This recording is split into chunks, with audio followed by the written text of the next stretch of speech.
The Brooklyn Nets have dominated the headlines lately for what is a very interesting point in the history of the franchise. The Nets have had a long history that has them playing home games in various spaces throughout the New York metro area. Rick Laughland, an author of a new book, A History of the Nets from Teaneck to Brooklyn, that's the title. He joins me now to talk about the team's history. Rick, good to see you. Hope you're well, man. And the first question I got to ask you about this is, what inspired you to write this book on the Nets, and what's the most interesting thing that you learned during this writing process?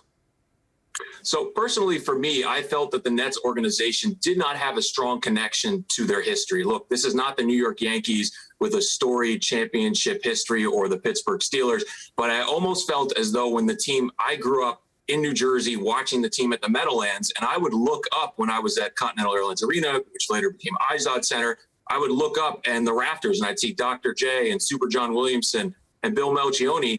And I had no idea about the connection to Long Island, the ABA glory days, because frankly, the Nets organization really didn't do a good job of bringing in alumni, connecting that era of ABA Nets basketball with the era of NBA basketball for the Nets.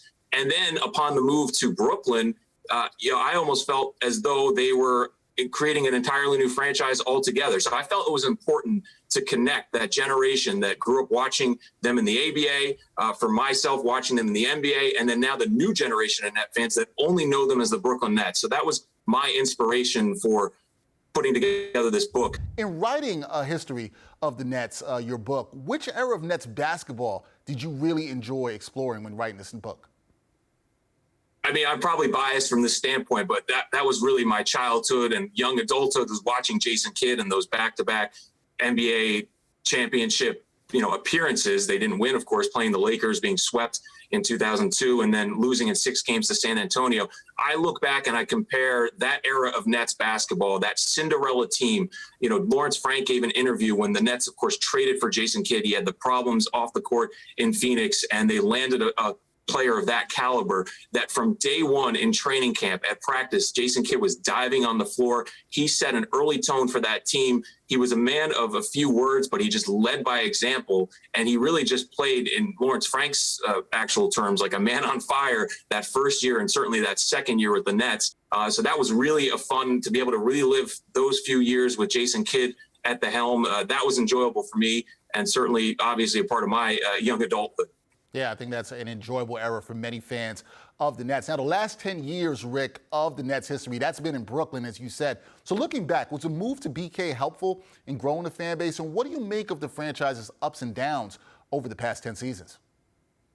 I felt like upon the move to Brooklyn, the Nets had these unfair expectations set by Mikhail Prokhorov, right? I mean, when he bought the team, he said there was a 5-year window, we're going to win a championship, and he basically stuck to that at all costs. And I felt that Billy King was the former GM of the Nets, of course, orchestrating that now infamous trade for Kevin Garnett, Paul Pierce, and Jason Terry, where they left all these draft picks unprotected. And you're now seeing the fruits of that trade basically being born in Boston, with the fact that they now are off a Eastern Conference championship, drafting Jaylen Brown and Jason Tatum, and building a young core that probably is going to be a sustainable winning team for the next several years. So I felt as though upon the move to Brooklyn, they ratcheted up the level of expectation, because those final few seasons in New Jersey were just really difficult to watch. Team wasn't making the playoffs.